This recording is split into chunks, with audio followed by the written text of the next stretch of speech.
Hello and welcome back to the Nasty Metal Productions channel here at YouTube, and welcome to the top 20 metal albums of 2022 here in the year 2023. So since there's quite a bit I'm going to be going through here, I just need to get straight into it so I don't go over 30 minutes. I just want to make sure that I get this under 30 minutes, whatever.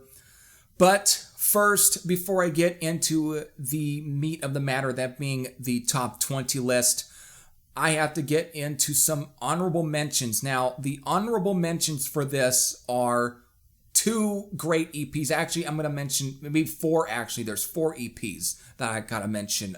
For one, I forgot to grab my brother's copy of it, but the brand new EP from The Mist, which had came out last year, again in 2022, which I reviewed around that time. A great comeback EP from them, just great solid Brazilian thrash metal. Another one was it Heavy Metal Ninja or something like that from Metal Lucifer? That's another great EP from 2022 as well. And then there's these two. Which is Man-Made from Cruel Bomb. Again, a band that I was obviously turned on to thanks to Paul of Soul Grinder Zine. He had featured on plenty of his Soul Grinder Zine compilations and everything. Just a great, solid thrash metal. Again, this was actually sent to me from the band themselves, but just good, solid thrash metal. And that's all I got to say there. And I've already done a review of it anyways. Then last up is again, speaking of comebacks, Let the World Burn from Violence, their first in practically 2 decades, I believe, since the 90s or something. This is a great comeback EP released through Metal Blade. And it's also is the debut for Bobby Gustafsson in Violence, obviously replacing Rob Flynn, who these days is mostly remembered from Machine Head, but he got a start really playing in Forbidden Evil, which then when he left they turned into Forbidden, and of course he joined Violence here and made plenty of classic albums like Eternal Nightmare and Oppressing the Masses and so on. Just great stuff. The Torture Tactics EP. But since he's just been more into Machine Head, which obviously he can stay there for all I care, just great replacement, because again, I love those Overkill albums, again, the early shit. So, but again, this is solid. I wish this would have been a full album, because otherwise this actually would have been in my top 20 metal albums. But since this is an EP, it still is a great fucking EP from Violence. This is so good. So just have to at least mention Let the World Burn from Violence. Again, this is my brother's copy. Alright, so there's my honorable mentions. Now let's get into the top 20 list. So coming in at number 20 is the Solid Source of Steel, which is the 4th album from Swiss new wave, a traditional heavy metal band since STARLETT. Again, it's a good album from these guys. Again, like I've stated, it's their 4th album. Normally they always get compared to Judas Priest, but to me on this album I hear plenty of like Somewhere in Time, period, Iron Maiden. However, if it at least had the organic sound and production of like Number of the Beast, Power Slave, and Peace of Mind. Still, it's a good album. May not be their best work, but you know, since it's a band that I'm not all familiar with, I enjoyed what I heard. So that's here at number 20. So coming here at number 19 is Panico and Cynico, the 5th album from Spanish thrashers Agresiva. I reviewed, I think, the album that was previously, I think a couple of years ago. This one, honestly, I think might be slightly better than that album, but I can't remember where I would have ranked the last album, you know, the previous one, but this one was pretty good to begin with. Just good, solid thrash metal. If you're trying to broaden your horizons to more European thrash metal bands, especially those who sing stuff in their native language, Agresiva is a great band to kind of look into, so there it is. That's at number 19. Coming in at number 18 is this album right here, which is Digital Noise Alliance from QUEENSRYCHE. This is the 4th album for singer Todd La Torre, who pretty much debuted with the band since 2013. Actually, for this album right here, the 2013 self-titled album, which is their 2nd release to be self-titled right after their debut EP from 1983. But here with Digital Noise Alliance. Now, I'm going to tell you, I like this album. However, I've seen plenty of people, especially was it the Metal Voice, where they ranked this as their #1 favorite album. Hell, I've seen even more other people ranking this as their #1 album of 2022. Again, I actually do like this album. It's definitely not as heavy or as metal sounding as the previous 3 releases with Todd La Torre. However, it is definitely better than any of the previous last albums, whatever, that Jeff Tate was a part. You know, it's still better than some of the last couple of albums with Jeff Tate, but it's a good record, but I don't think it's, you know, top 1 level material, I think, for, like, you know, 2022. It's not that kind of material for me.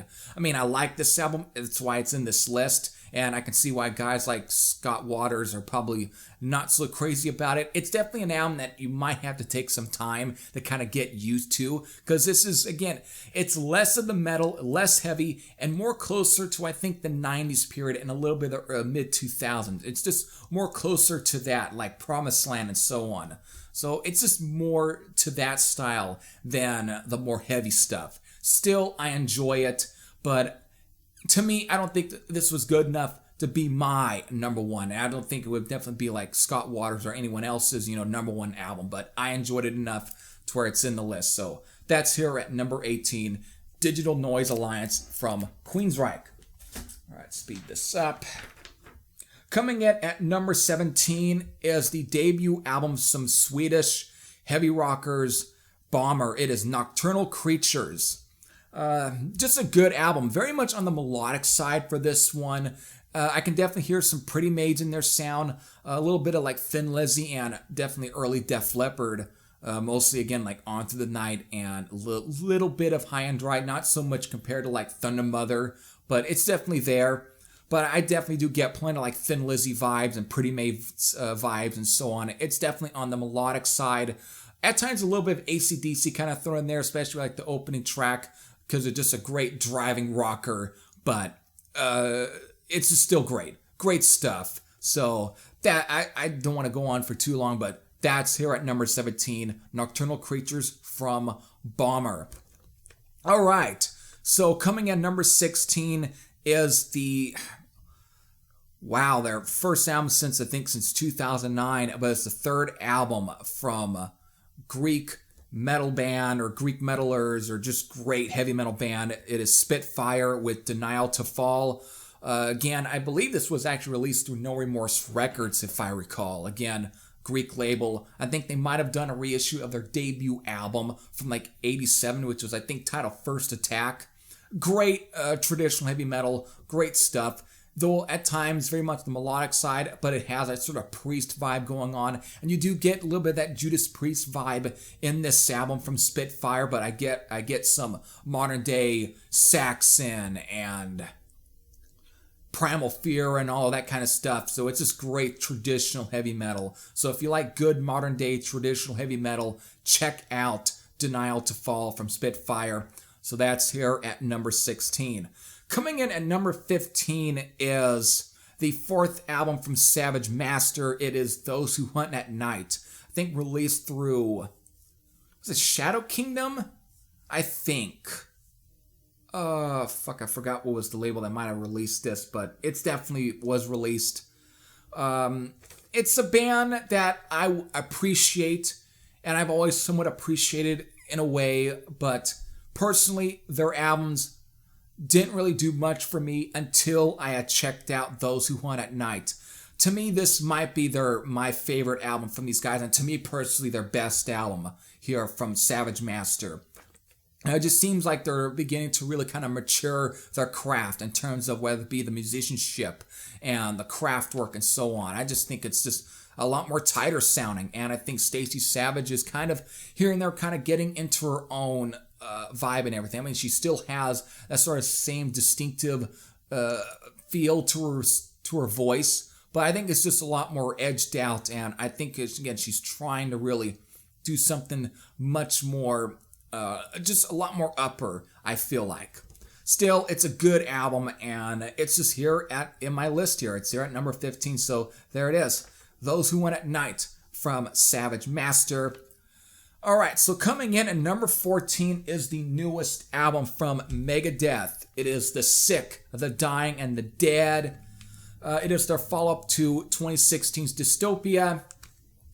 I'm glad that Megadeth didn't fall into the same trap that they always tend to fall into, where it's like after they release one great album, they then have to release one kind of slightly mediocre record. I'm glad they didn't fall into that, because I'm glad this is nowhere near like, actually it's still, again, it's better than 13. It's got a similar vibe, but it's just a lot better than like 13, and it's definitely not the fucking really mediocre rock feel or whatever, modern rock, whatever the hell Super Collider was.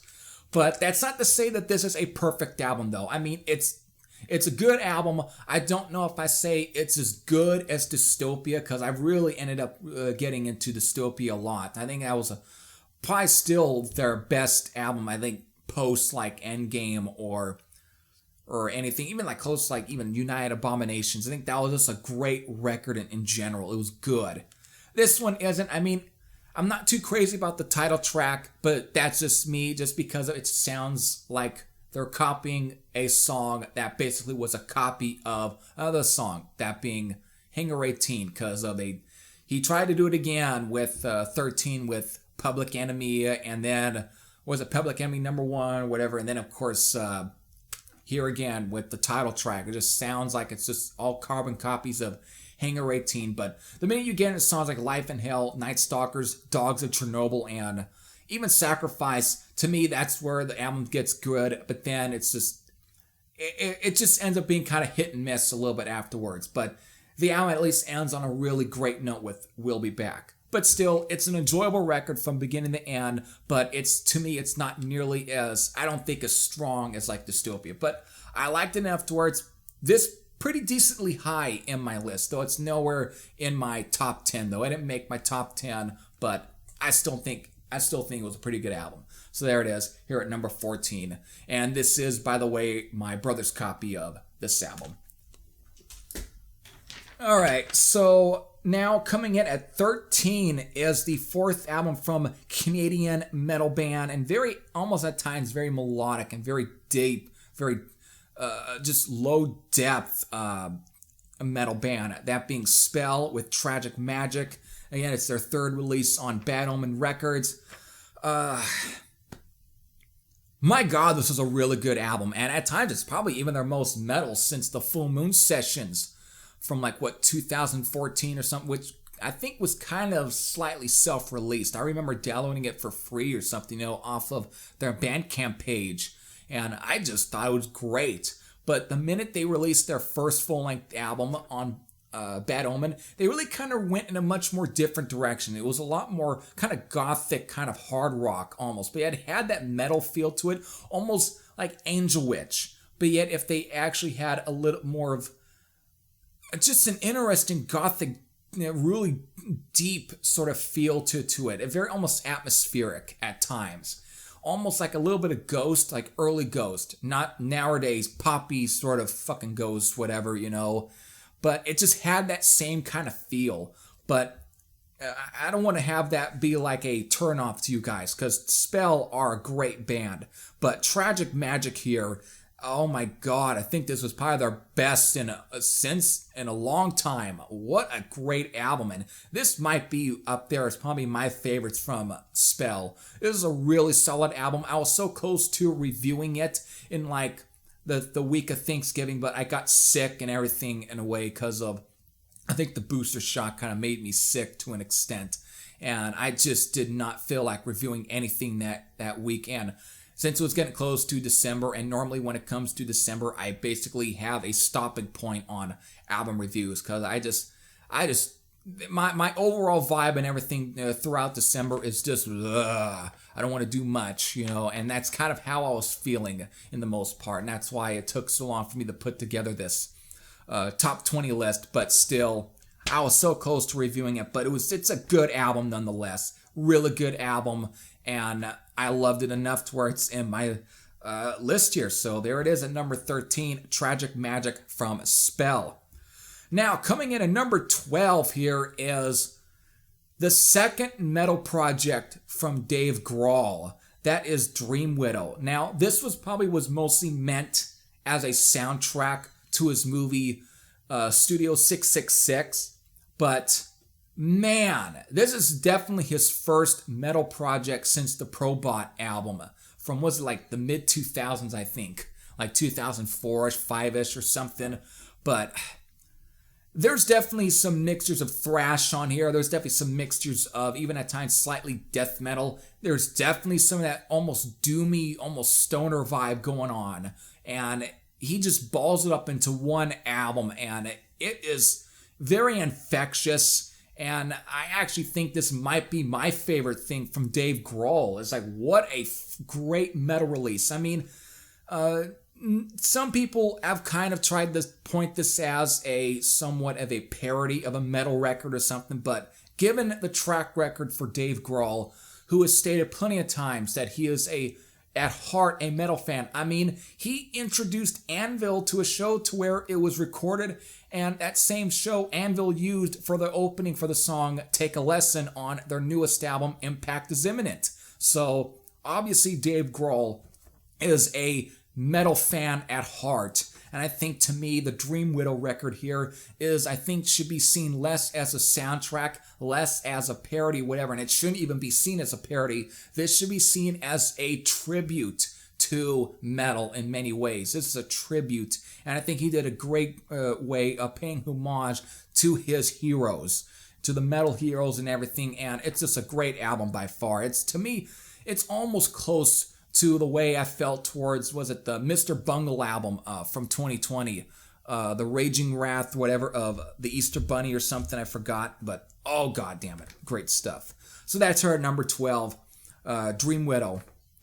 And so there it is. And I hope this gets a physical release. I know it got a physical release on record, which was for Black Friday Record Store Day, but I just didn't feel like paying whatever they wanted, you know, for the record and everything. I wanted to get something else. But hopefully it gets a CD release. Alright, so that's it. Alright, so coming here at number 11 is the debut album from Dissentience. It is titled Empire Anatomy, and that's this right here, which was sent to me. Actually, I think Paul of Soulgrinder Zine, I think, sent this to me because he wanted to have me check this album out and review it, I think, based off of a partnership, you know, as a favor. And what I got here was really good. It's definitely thrashy. It is definitely thrash metal, but man, they mix plenty of like technical death metal and everything on here, and it's aggressive. Actually, the first time I had listened to it since by the time I had reviewed it early in 2022, it was like, a couple of months ago when I gave us a re-listen and everything, and wow, this is much more aggressive, much more heavier, much more brutal than I actually remember. Like, this is a freaking aggressive record, but man, there's a lot of great leads on here, a lot of great musicianship, just the technicality of them, the craftsmanship, oh my god. They really got something going for them. It's definitely heavy. It's just thrashy. It's brutal. But there is a little bit of a controlledness to it as well. That I think that a very tightness that I think kind of puts this sound, I think, an edge above some of the other ones that I've listened to so far that I've mentioned in this list here. It's just really good, brutal thrash metal. That's on the technical side and everything. It's great. So if you're really looking for something that's really aggressive, yet has enough sort of technicality to it, enough tightness to it, check out Empire Anatomy from Dissentience. Really great album. Alright, so finally we are coming in at number 10, which is now we're into the top 10 portion of this video, and that's here again. Shit, here again. It's crazy. Top 10 now.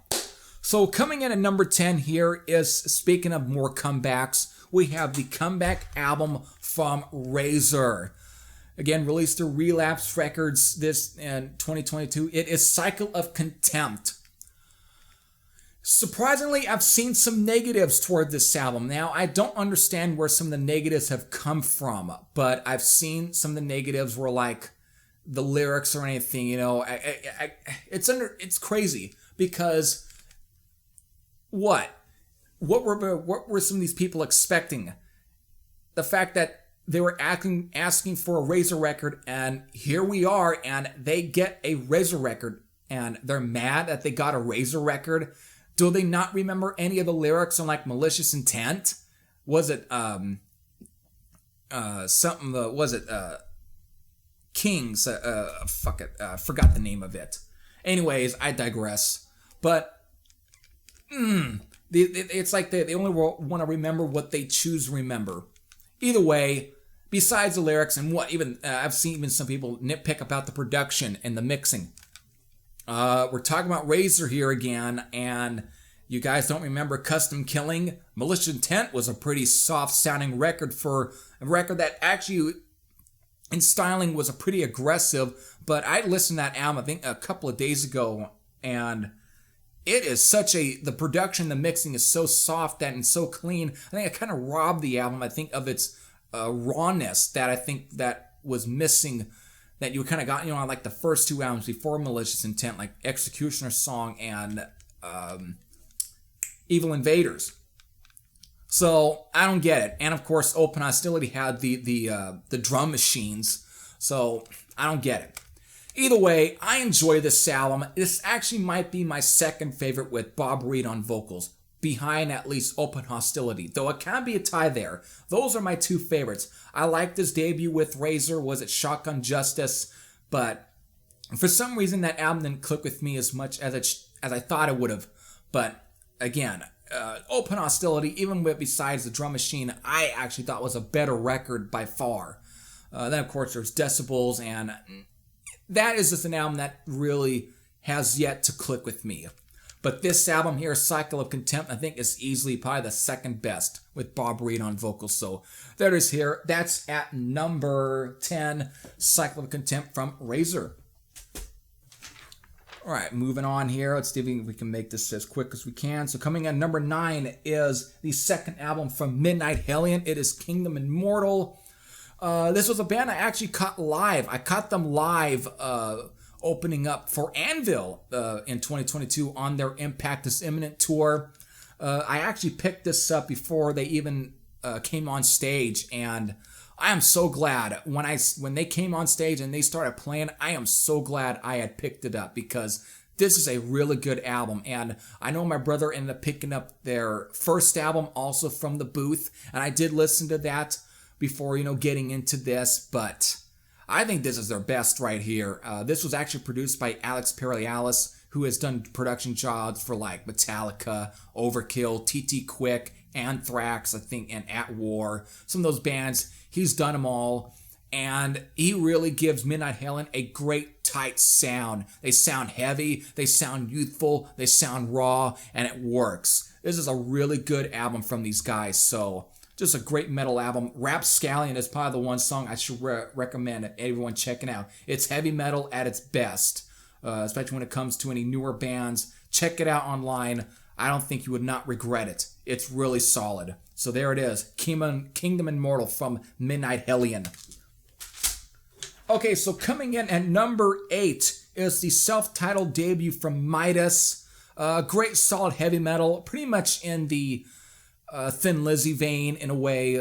Just good stuff. I really enjoyed it. It's kind of short, but it's so hooky. It's got a lot of memorable riffs. The songs, again, like I said, again, memorable. Just a great album from beginning to end. So that's all I got to say there. It's just a great album from these guys. So it's good stuff. I'm trying to think of any songs that I can think of, but you know what? I don't want to make this too long, but definitely it's a good album. Very hooky, very catchy. It's a great, solid heavy metal album from Midas. So there it is. And it was so good enough that it made into my top 10 list. So that's there at number 8. Midas from Midas, self-titled album. Okay, so coming in at number 7 is the debut full-length album from Austrian Speedsters. It is Echoes from the Gutter from Venator. A really solid album. I think this was released through, Dying Victims Productions. For some reason, they remind me of another modern Austrian metal band that I actually had featured on one of my top 10 lists, an album that I never reviewed on the channel, but I loved it so much that it made my list. I think was it for 2020, but Roadwolf. They kind of remind me of Roadwolf, especially within the vocal department, but really they're much heavier than Roadwolf. It's much more speedier. The thing is, production-wise and just the feel of it, it reminds me of something that would have fit well on like the Scratch Records label back in the mid 80s or something. It would have been great on that label. It just has that sound and I love it.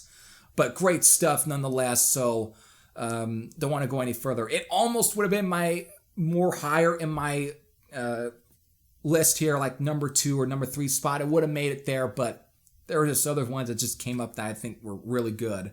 But I know there's might be someone that's friend with me and that might be a little bit disappointed that there's another album that I think was much more higher than this one. But honestly, I love this sound to begin with. But there were just some other albums I think that did something else for me more. But it's really good though. So that's there at number 7, Echoes from the Gutter from Venator. So coming in at number 6 is the long-awaited album from these guys. It is the self-titled debut from Witchslayer.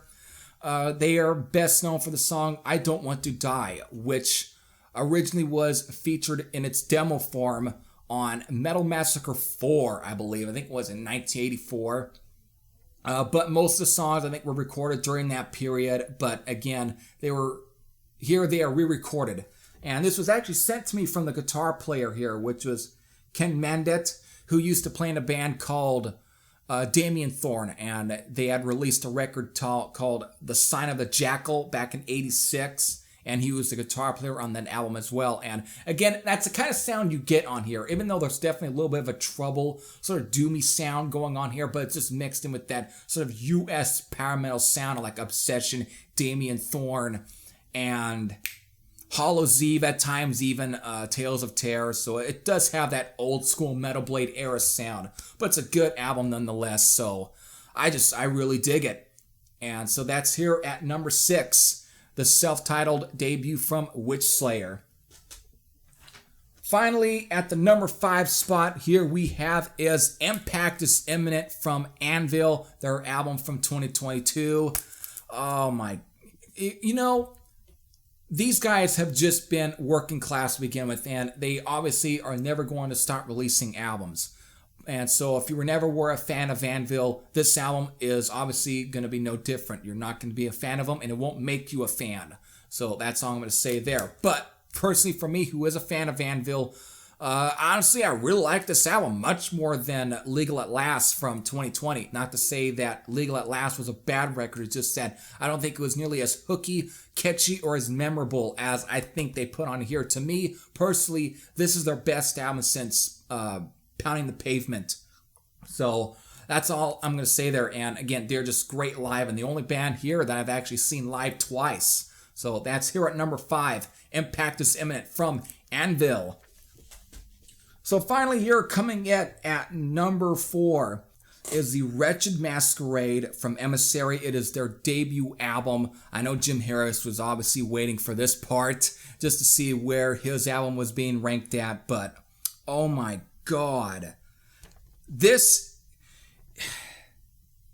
Now I've got to be really honest. I liked his Silent Storm album. That was really good, but there's just something about his stuff with Emissary and their sound that just does more for me. And that's not to say anything, disparaging about Silent Storm. It's just that, to me, there's like almost more thought being put into it. Even the production and stuff is just so much better. And it just, to me, I get more vibes of like Flotsam and Jetsam early period and Metal Church. It's just that kind of sound, and it's just so great.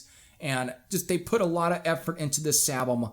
And I mean, last year, in 2021, actually, He had sent me a copy of his, I think for a promotional EP or something that had at least 3 songs that would be on this album, but those were just a taster for what I would get on the Wretched Masquerade, because the whole album itself is really good. This is a really solid album from Emissary, and it's only their debut full-length album, but it's just so good. It's so good. So there it is at number 4, The Wretched Masquerade from Emissary. So finally here, coming in at number 3 is the 3rd full-length album from Danish metal band Steel Inferno. It is Evil Reign. It is, of course, the first album for a male singer, because it used to be female-fronted. But I gotta be honest with you, there's another one here. I liked the earlier albums. They were really good. But when I got around to listening to Evil Reign from my review, my jaw freaking dropped to the floor. This is really good. It is a really good, solid metal album from Steel Inferno. This actually is very well their best album. And this is the only album of theirs that I think has ever made it this high on my list.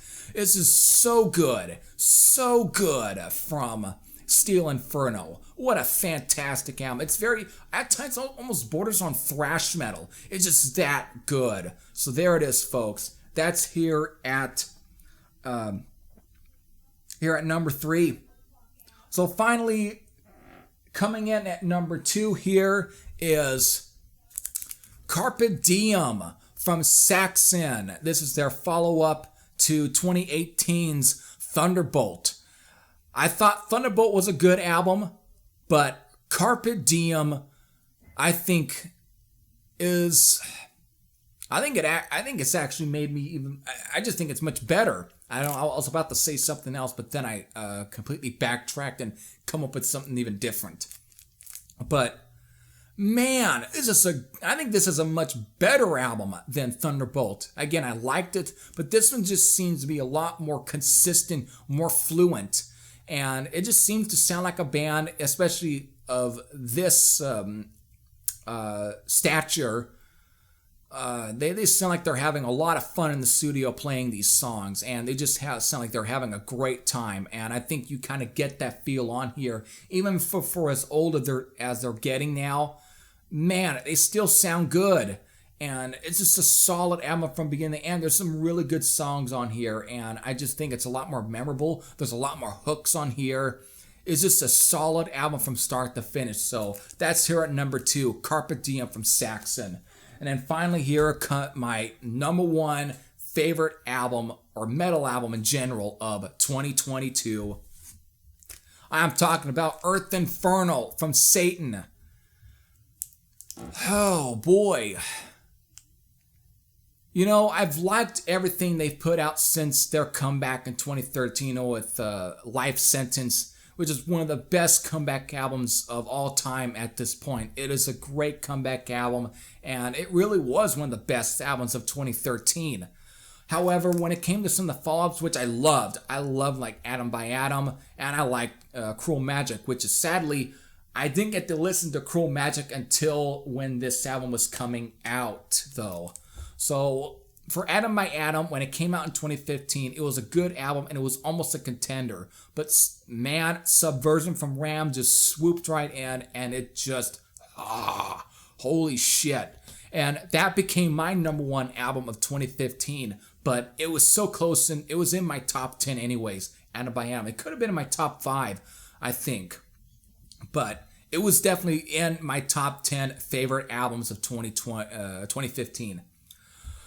For 2019, since I didn't get to buy Cruel Magic when it came out, nor even I got to listen to it in that year, the only album that really became my favorite of 2019 was The Throne Within from Ram. However, though, if I had listened to Ghastly Waves and Battered Graves from Vulture in 2019, that would have been my favorite album of 2019. So even as good as Cruel Magic is, it still probably would have not made my top favorite. You know, it wouldn't have been my number 1 album of 2019 is what I'm trying to say in there. But for all the great metal albums that came out in 2022, this became a easy #1 pick. This was easy. Holy shit, this was good. If anything, the vibe that I get from this album is that it sounds more closer. Like it's almost a great recreation of the sound of like Court in the Act, their debut full-length album from 1983. This is what that's the vibe I get from here, just even from the guitar tones. Even Brian Ross, he sounds almost as good as he did back in 1983 on that record. This could have been released on Neat Records.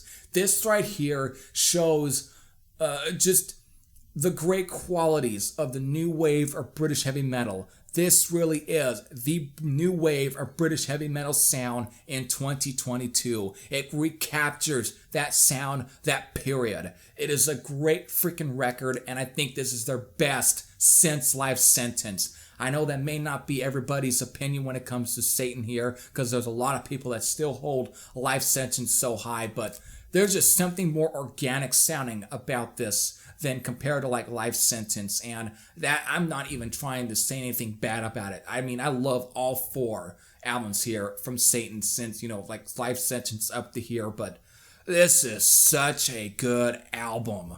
So there you go, folks. There's my top 20 metal albums of 2022. So if you have any thoughts on any of the albums that I've showed in this video, whether they be positive or negative, you can leave them in the comment section below. However, I am very curious on what are your favorite metal albums of 2022 are.